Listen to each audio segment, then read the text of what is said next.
Hi everyone, it's Aaron here from Zero to Fit Pro, where we help people become fully qualified personal trainers, help them get started in the industry and start doing a job and a career that they love to do, giving them freedom of time and energy and help them earn an income without having to graft 9 till 5. So this is our very first podcast, and I expect that it'll probably change across the number of months that we do this for. And I was a bit lost about where to go and where to start with this. So I actually thought, well, let's just start with what I've done, my journey, how I actually became a personal trainer, the reasons why behind that, and what it's led to today, to this present day in time, and what's actually happened across the time. So I don't want to bore you with a full story, but that is exactly what I'm going to do. And it's got some ups and downs, it's got some pros and cons. But it's an honest approach to actually what has actually happened to me, and you may be able to pull some lessons out of it. But it won't pull the wool over your eyes. I'll actually explain to you, the costs involved, the risks involved, and also the pros and that have come of it as well as the cons. Because like any journey we go on, it's got to have that roller coaster, right? And hopefully, as these podcasts move on, and these videos move on as well, we can start getting some more guests on, some other personal trainers on, to get an overall response. We help trainers start from zero. Yeah, we help people grow from rock bottom and get up to a level they deem as comfortable and they deem as successful. So we want to show you everyone's journey around that, no matter if they're earning 5 figures, 6 figures, or up over. Even if they're earning £2,000 a month as a trainer, I want you to get the overall journey of someone and just hear everyone's story, as well as learn something along the way. If these aren't informative, then what's the point? So it's very important that you listen and learn as well. So where to start with me, basically. So my name's Aaron. I was born in Germany, grew up moving around army bases, things like that as well. And then I settled in North Yorkshire. Wasn't very good in school, didn't really listen very much. Just didn't think it was worthwhile, it was pointless to me. I didn't like being forced to do something, and that's what school was like. So when I went to school and GCSEs, they weren't really, top of my agenda, apart from sport and PE and things like which I enjoyed doing. I did karate as well, and I competed as much as I possibly could doing karate. And that's what I enjoyed doing. So I actually failed a large majority of my GCSEs. So when I went to college, I had to redo a year, so do a GNVQ year, redo English, maths and science. And I realized, oh crap, maybe I should best kick on with this and actually do some qualifications. So I actually qualified in all those things: leisure and tourism in the GNVQ section, and then English, maths, science.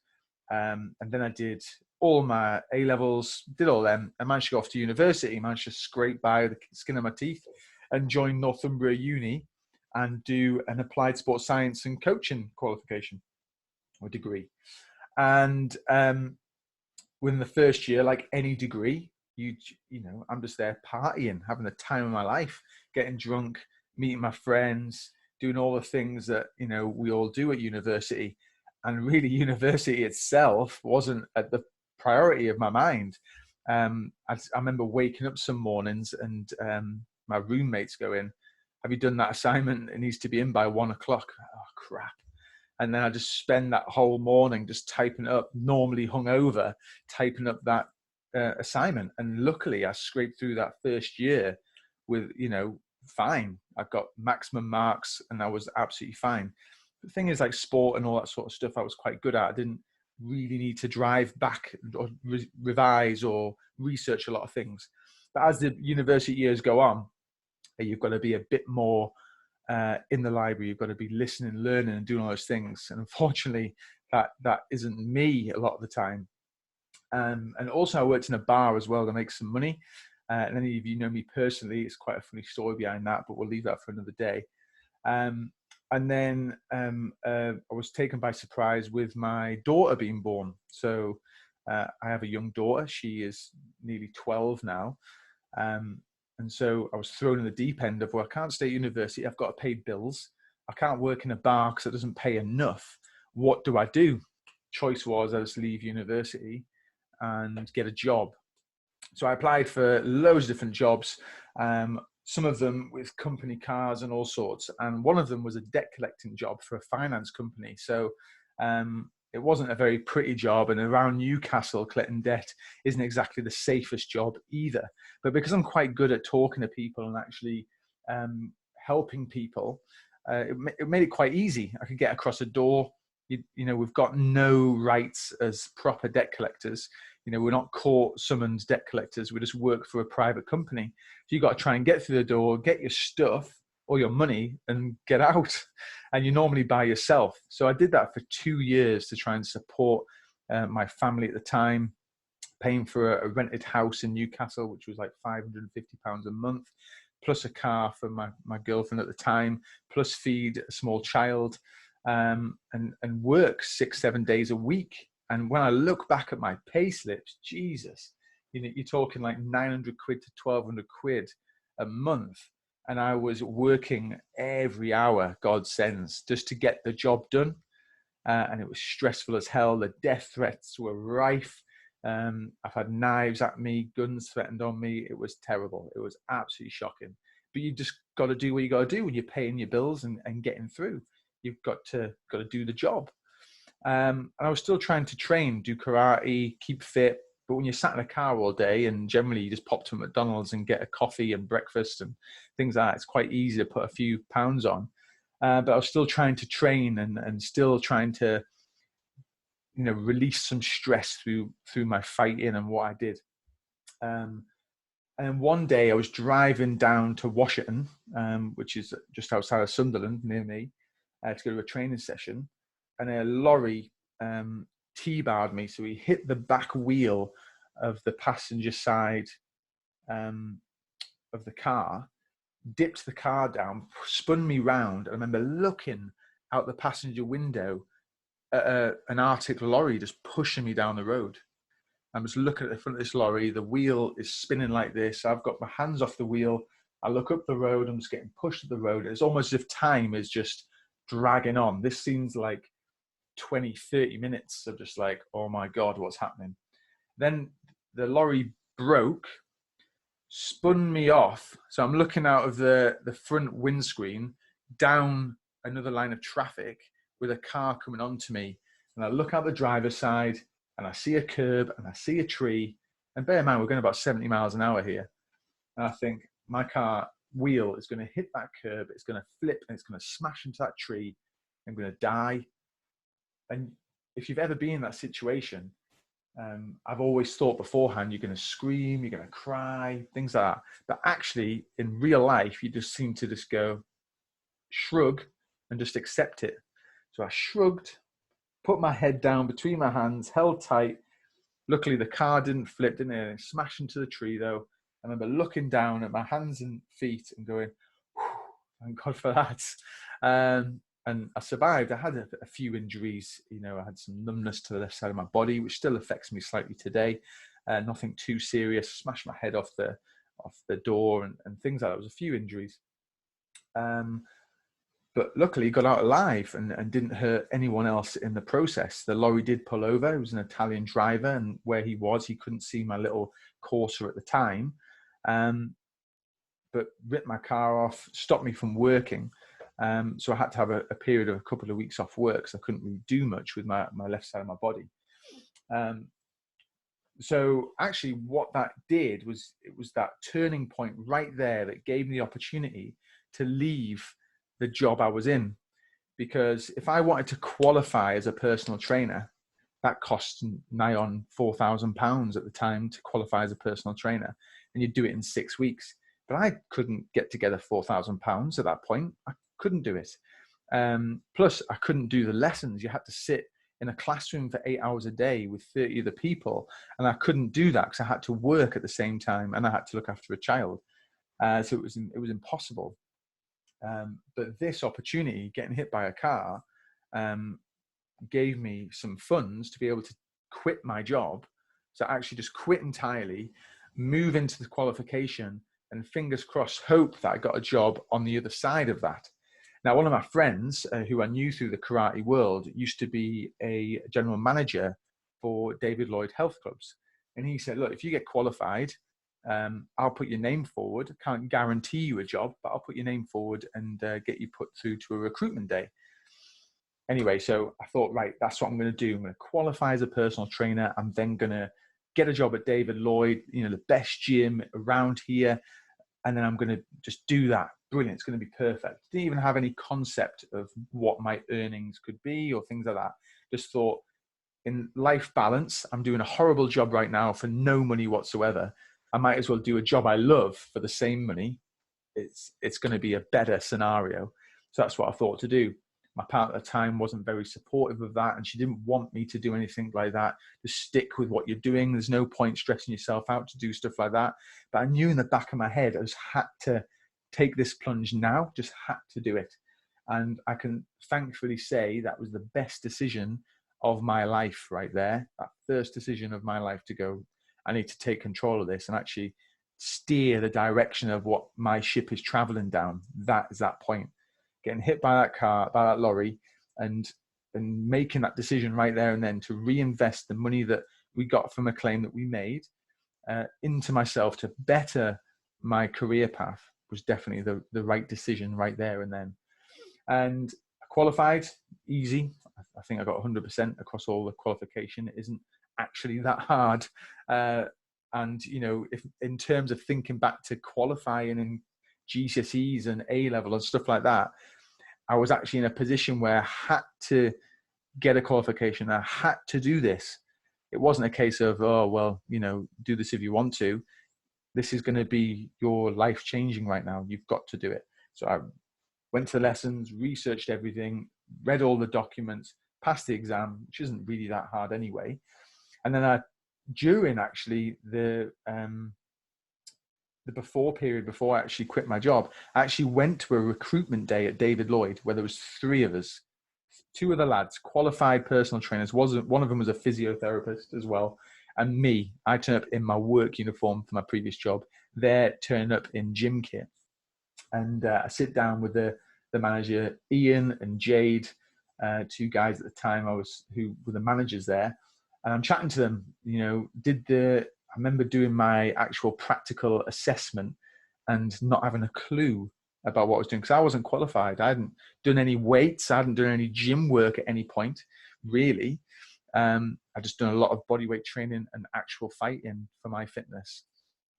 And these 2 lads were just literally throwing exercises left, right, and center, correcting technique all over the shop. Literally, I was looking, going, "Oh my God, you 2 like obviously know what you're talking about." Remember them giving out what's it called?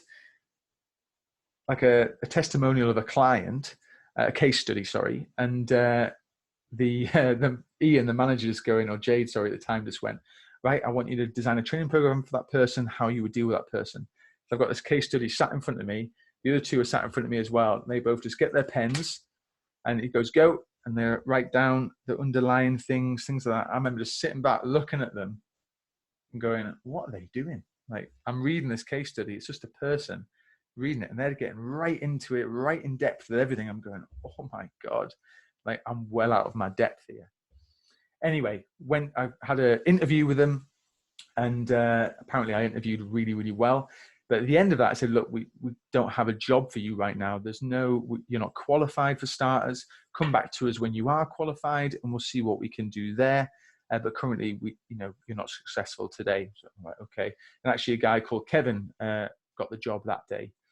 Anywho, went off, got qualified, came back, and actually came into the gym and actually spoke to the manager and said, I'm qualified now. I would like to come and work here. Because, oh, well, sorry, we don't actually have any space at the moment. And we don't have a position for you right now. I was like, oh, right, okay. Can you let me know? He's like, yeah, we'll let you know. Go home. I haven't got a job. I haven't got an income. What the hell am I going to do now? So, most normal people would then go, right, I'm going to look for other places to go and work at. But for some reason in my head, I just had in my head that I'm going to go and work at David Lloyd, and that is what I'm going to do. I don't know if my life would have been different or better if I didn't do that. But I actually just emailed in, and I emailed Ian directly, and I said, look, I qualified as a personal trainer. I had it in my goal, in my sights, to come and work for David Lloyd and deliver the best possible service ever for David Lloyd. Can I work for you for free for a week, just to gain some experience, understand the ropes, do stuff like that, be in the area just to understand how it all works. And if you don't like me, tell me to leave with some great feedback. But if you do, it'd be a real pleasure to work here. He goes, yeah, we'll let you work here for free. And after 3 days, he actually said, we want to give you a position here. I was cleaning, I was speaking to members, great team player, speaking to all the members of staff, really getting engaged. And it was like bonfire night, stuff like that. I was, really getting into the whole thing. I was there every day, every time, working for free. And they actually offered me a position. And it wasn't actually until a later manager down the line said, I didn't realize, you were so go-getting until I actually read those emails. So he'd been through all the emails and he said, oh, I'll have a look through these. And he goes, I didn't realize that's how you got a job here. But I just forced my way in there. That's just what I did because I knew that's what I had to do. And when I started there as a personal trainer, everyone's focused on how many sessions you deliver in a week. It's like, well, I'm doing 17, I'm doing 18. Oh, Neil's doing 25 sessions a week. He's the best one here. And these are all nice people. There's no nasty people there. Everyone's a great team. There's some camaraderie and competition, but 25 was the creme de la creme of like, that's what you've got to get to. That's an elite trainer level. And everyone started on basic and you got paid an hourly rate for your sessions. And David Lloyd would take a percentage of that session price. And the more you did, the more you got paid. So the incentive was to go up. And actually what happened is as you went through a 6-month period, you started on 40 hours of gym shifts. You got paid a minimum wage anyway, which was quite secure. And then it dropped down every month until you had nothing, 0 gym hours. And you should be earning your money through personal training. So I was like, right, I can do that. I can do this. So I started off as a level 2 actually for a couple of 2-month period doing 40 hours, really letting me get to grip with the ropes of how a gym works. Training, getting used to training, seeing what other trainers did. And because all the trainers were in there, I actually went round and spoke to all of them and took a little bit of everyone. So for example, Adam was a guy who works there, still a friend of mine now, really laid back guy. The way he trained people was completely different to everyone else. He was very quiet, very insular. He wasn't loud or going around speaking to people or things like that. But he had his little cohort of clients and he did really, really well. So I spoke to him, found out what he did, how he did things. Spoke to James, another good friend of mine, James Parker. He's very chatty. A lot of his sessions were very engaging. He was still focused on getting good sessions and doing things. And he had his exact way of doing things. Rick, was very meticulous about technique and mobility and flexibility. And he had his specific niche of clients to who he dealt with and the way he did things. So he was very much compound stuff, in early days, very dead against isolation. That was just his thing. There's no right or wrong. And then there was Neil. Neil was like 25 sessions a week, best one ever. And he was more focused on having a laugh, just chatting to people and doing high intense sessions that people could complete but were challenged with. Then there was Rob. Actually, Rob was a bodybuilder, really good guy. And he was very much like, every little, how you twist a cable fly and squeeze your chest tight, he was very much pinpointing every little thing. And he was very meticulous about diet. So I took a little bit off everybody, just took the best bits of everyone and just amalgamated that into what I do today as just what everyone did at that time. And I actually pushed forward, started generating new clients all the time. And it was a learning curve every day. I was selling 3-pack sessions at a discounted rate, trying to then keep those clients for a long period of time. And I started selling direct debit payments. 10 packs, these sort of things. And you're talking like 350 quid, £400 for 10 sessions. And, you know, considering I had no money at the time, I was living literally on, you know, the balls of my feet. Asking someone for 400 quid when you've got nothing is a real hard task to do. You think, God, I wouldn't pay this. But I just did it because I just had to ask. And just because I was in David Lloyd, where general consensus is that all these people have got loads of money, it doesn't mean they're going to give you that money. They want to see value in what you do. They want to enjoy the session. Doesn't matter how much they have in terms of disposable. They need to see that it's actually worth the money. And, you know, I learned that from a very early day. And actually I started increasing my sessions through basic, intermediate, which is about 15 sessions a week, then 20, then 25, 30, 35.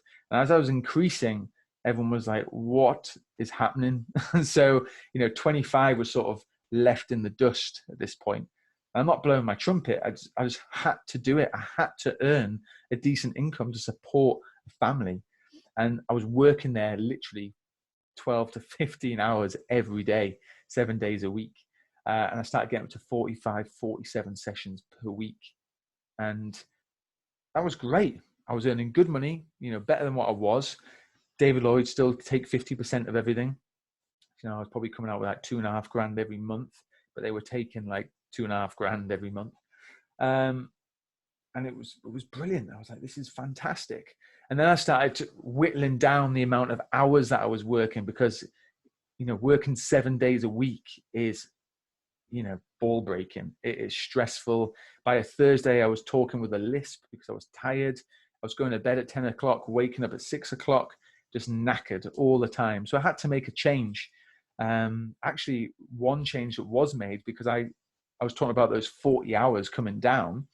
I actually got up to 40 sessions a week before the 40 hours came down. So I was on about 15, 20 hours at this point, I think. And I was doing shifts, and I was like sat in the clubroom cafe area having a coffee when I was on shift. And Ian, the boss, was like, what are you doing? You're meant to be on shift.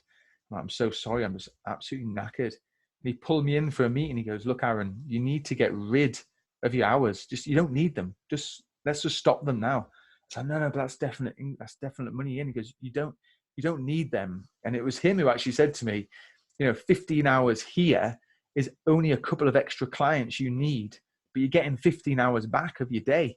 Let's just get rid of them.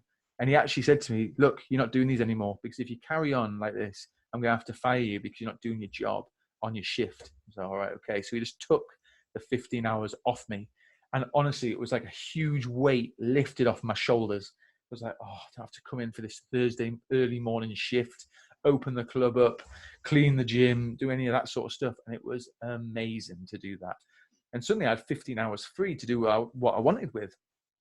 And I started getting more clients and started filling that up again. And so then I was working every day God sends. And I just said, right, I'm not working any more weekends. Saturday, Sunday, I'm not doing it anymore. So Monday to Friday, so any clients I had, I moved them over to a weekday. And if they couldn't stick to me there, which they all did, I would have just given them to other trainers. But they all came across, so I moved them all across. And then I had back-to-back days, 6 a.m. Or 6:30 a.m. all the way till 10 p.m. Monday to Friday. And then that started getting to me as well. That started tiring me out.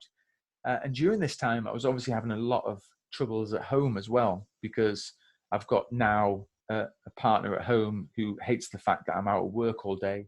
But then when you are at home, hates the fact you're at home as well. So I was like, this isn't right. So after a 2-year period, I actually split up with my partner at the time, which was was the mother of my daughter. And it was really, really hard. I had to get somewhere new. I had to pay rent on 2 properties because I felt really guilty for leaving them both. So I had to pay rent in that property, and then I had to deal with a court case because of that property as well, because she wouldn't leave it and I couldn't carry on paying for it, and it was just really, really stressful times.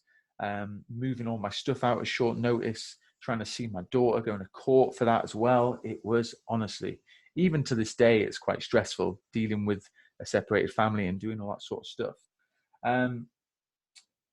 But then I had to make changes because I couldn't carry on that way. I couldn't carry on working like that.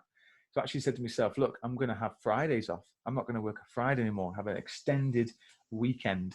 So I started moving people from Friday into the week, doing more group sessions, and doing all that sort of stuff. So moved them across. There was one person, a guy called Nick, who couldn't carry across with me. So I gave him to a girl we worked with, and he started training with her. And I was still delivering 45 sessions a week within 4 days. So, I was quite chuffed with myself. I didn't mind working 4 days a week, and then having an extra long weekend. It was fantastic. And then I started looking at other ways, because David Lloyd, I loved working there. I really enjoyed it, really enjoyed all my friendship groups there and everything. But as you look at it and you are successful, they take 50% of your salary. And it's great if you're just starting out, but it's not great if if you're losing 50% of your revenue every month. You're like, well, I want to earn more just so I can improve on my life, pay my mortgage off, have a nice car, go on nice holidays. And I can't do that if they're taking 50% of my salary every month. I've hit this ceiling. I can't even help any more people. I'm doing small group training with 4 people in a group. And they were a bit against that because I was ahead of the curve. They didn't like the fact that I was training 4 people in 1 hour and getting paid 4 times as much, even though they were still getting 50%. They didn't like that. No matter how many times I explained it to them, they were still getting paid. It didn't make a difference. So I had to make changes. So I actually started doing an online personal training service as well called Virtual Trainer. Which was a great learning curve. Like, I thought I was great at signing people up and getting people on board and paying large sums of money. But actually, when you get someone on a telephone call, if I set up a website, set up all this sort of stuff, set up a program, it was I think it was £15 a month when I think back. And no one signed up. The first month, why the fuck is everyone? Why has no one signed up to this? And it went for a good 3 months before I actually didn't get anything at all. Like, I had a couple of my old clients who'd moved away for work. They signed up, but you're still making like £25-30 a month, and it's not worth it for the work that was going into it. I had a Excel spreadsheet that I'd sent backwards and forwards all the time, and it was just, if you worked out your hourly salary for it, wasn't worth the time. But I committed at that point, so I just carried on. And then I actually, on Facebook, you get targeted for marketing from business mentors and things like that. And I'd seen one, and I'd seen a lot of free stuff from this guy. And he did a £500 weekend in Bath. So I went down, met a few of the trainers as well. And it was all about selling high ticket and, and doing it online and things like that. So went along, did 3 days there. Learned a lot about, sales, marketing, all those sort of things. And the day I got back, I actually sold my first package for £1,000 over the phone. So selling personal training over a phone is hard work, because it's easy when you get to see someone face to face. You get to build rapport. They get to trust you a lot more. You get to see a lot more about them. So therefore, be able to help them and detail how you're going to help them a lot more. Over the phone, it's really, really difficult to do so, especially when they've never seen you before, never met you, don't know who you are, and then you're asking for their card details. In this day and age when there's fraud left, right, and center, it's very, very difficult to get that point of sale there and then. And it just came from Instagram, from nowhere, bang, on the phone, sold £1,000. Oh my God. Like, what is this? Like, this is dreams. This is how it works. Didn't work like that, by the way. So I started getting a few more people, started generating bigger sales, better things, and started getting great results, which was the main thing. So then I started saying, well, I don't have to work as many hours face to face now. I can still be at home with my new girlfriend and, enjoy time, go on holiday, and still help people online instead. And it became a huge epiphany for me, right? Well, I can help people and do no work, pretty much. I don't have to stand there counting reps for people, even though I love spending time with people. And I started really doing well at that. I also started selling Herbalife on David Lloyd's behalf. They asked me to do that. And I was doing well with that as well. But as time went on, a lot of people started hating or, disapproving of what I was doing. So Herbalife, for example, if you don't know, across the whole of the fitness industry, it's not really, grasped in. I'm not for or against things like that. I feel if it's being sold in the UK, it can't be bad for you. Unfortunately, it's just how it's delivered sometimes isn't exactly great. From people who don't have a clue what they're doing, it can come across quite badly. And there was a few cancer issues that people were trying to solve with Herbalife, which didn't really sit right with me. So I just stopped at that point. But there's a place for meal replacements, and it's, if people want to do them, it's not wrong, it's not right either, but it's just whatever suits them. I'll get into all that sort of stuff. So I stopped doing that because David Lloyd weren't happy that I was making money off that, and they weren't getting paid for that. So I stopped doing that. And then they found out I never kept it secret that I was doing online training. So I sat in the cafe doing sales calls and selling these packages and getting people on board. And then they started going, well, Aaron's not delivering the 45 sessions he used to deliver, because I started doing less. So I didn't have to be in the gym as much. And people come and go, personal training. They'll stay with you I've got clients I've had for 10 years now. But there's some that may come for 6 months and then go. It's just the way of the world. But when they started going, I didn't really feel the need to try and fill the spot again. So, because I had online clients, and then David Lloyd obviously weren't getting their percentage. They weren't getting their 50%. Now Aaron's only doing 20 sessions a week. Well, why is he only doing that? Has he got bills to pay, things like that? And then managers are going, well, he's doing this. He sat in the club room selling that, and they weren't happy. And I actually broke an exclusivity contract where you only should work for David Lloyd. You shouldn't do anything else outside of that. And they were going down the line of, well, you're conflicting, you may sign members up onto your online program, therefore cutting the middleman out, David Lloyd, and they're not getting paid, and that's fraud, blah, blah. And that wasn't the case at all, actually. People were leaving and signing up with me from, all over Glasgow, Ireland. I had clients in China, San Francisco, Australia. No one within David Lloyd worked with me online or did anything like that, because that's defeated the object, really. So they weren't happy about that. And unfortunately, backwards and forwards, videos on YouTube, if I put an exercise video on, that was against it. I was back in on a disciplinary, and I was like, look, by the end of it, I was like, look, do you want me to work here or not? Like, oh, no, we want you to work here. They were trying to just pull me in line and just make me become the person I was before. But unfortunately, I'd excelled. I'd pushed on a bit further, and I had a different vision for what I actually wanted at that point. I said, look, we just want you to stay, but we want you to do it like this. And I said, I don't want to do it like that. I've got a different vision. So I just gave them my notice there and then, just gave them it. And he was like, oh, I didn't expect that. I said, well, I think you did, because I feel like you wanted me out. No, we didn't. Well, it's done now. I'm just going to go. And so I quit. And then I moved literally, it's not even half a mile up the road, to the gym group, which is, still a commercial gym. But you pay rent in this place, and it's £500 a month rent compared to the £2,500 a month I was paying before.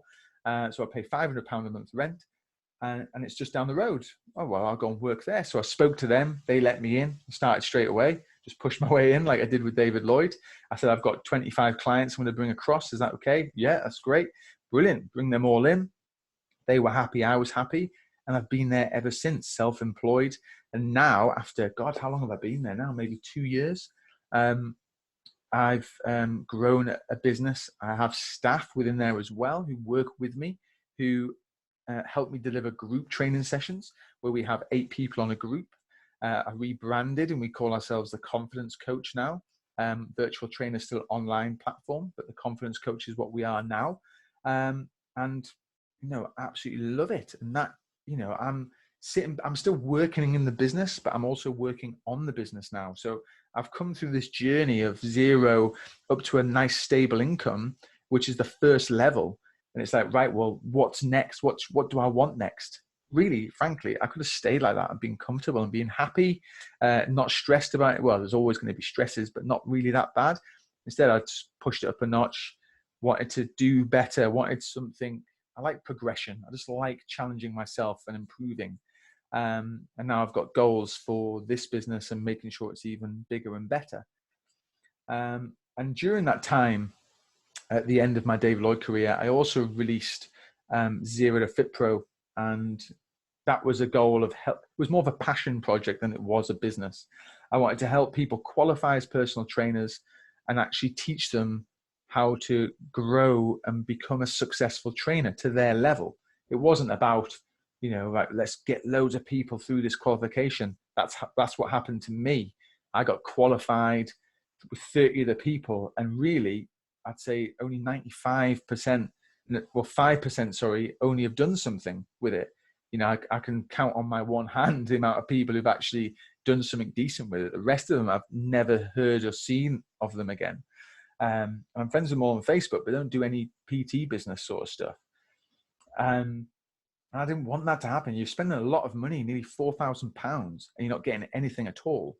No, because frankly, I mean, no disrespect to people when I say this, that a lot of people who teach qualifications haven't really been in the barrels, in the guttering of making sure you get this PT business off the floor. They've been a PT trainer. They've realized, actually, I'm not making enough money here. I want to teach people, because it's set salary. It's like 15 grand a year, whatever. I'll just do that. And they move across and go and do that instead. And then maybe have side hustle for both. Make a few grand here, make a few grand there. I'm happy now.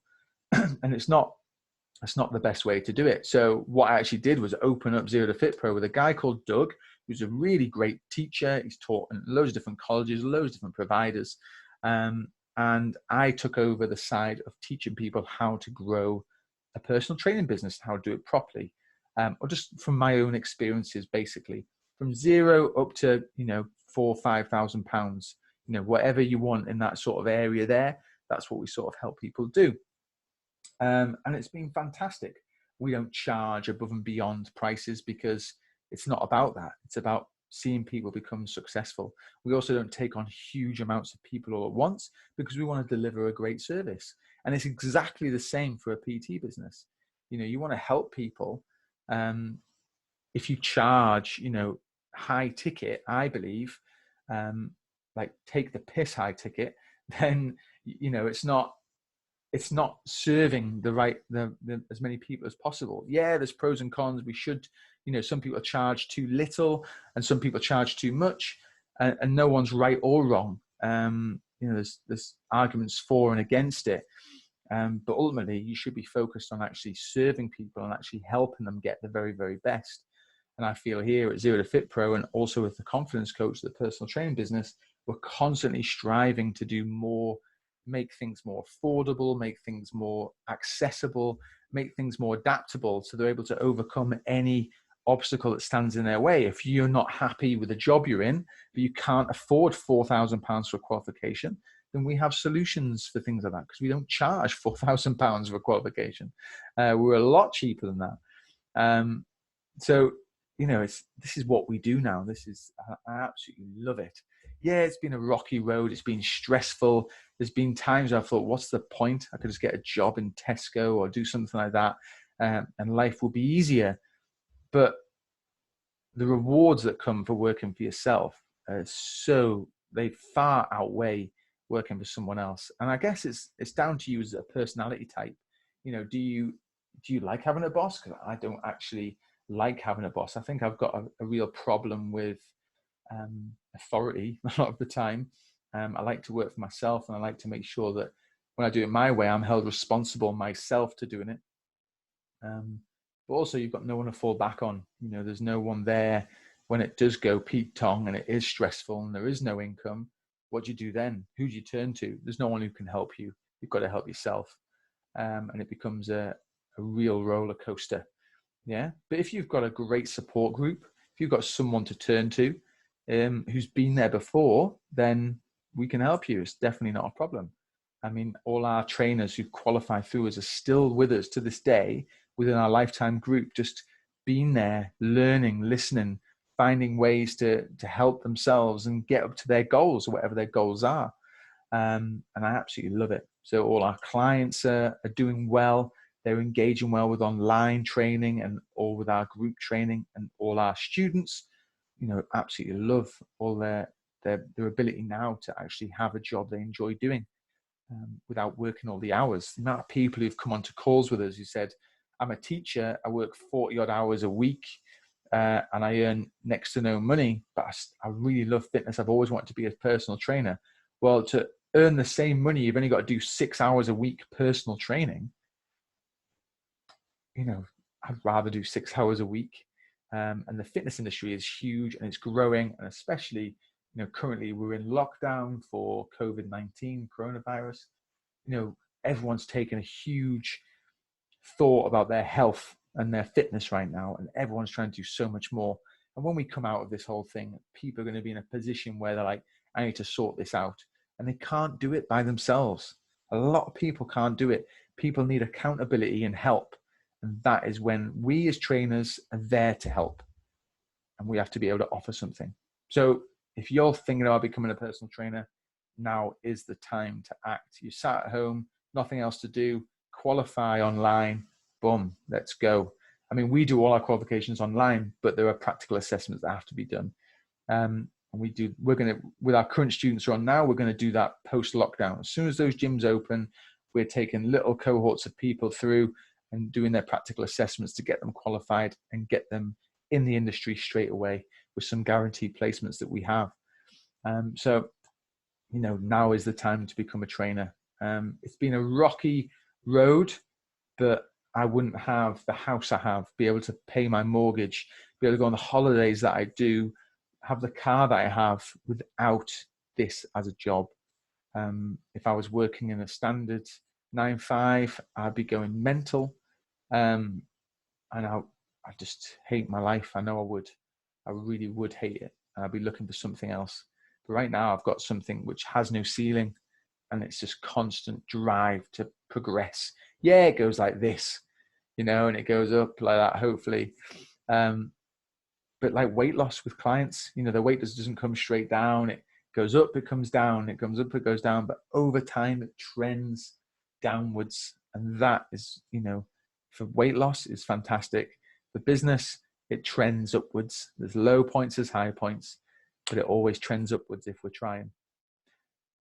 So hope you enjoyed today's podcast. That was my first one. It's just a little story about my life and where I've come and been. But hopefully in the future, we'll get a few other people on board, chat about different topics as well. If there's anything you want covering, please just comment on this video or email us directly at info@0and2fitpro.com, or just go to our website, 0-2fitpro.com, and apply there, and you can see all our information. You can chat to us on there as well. Bye-bye now.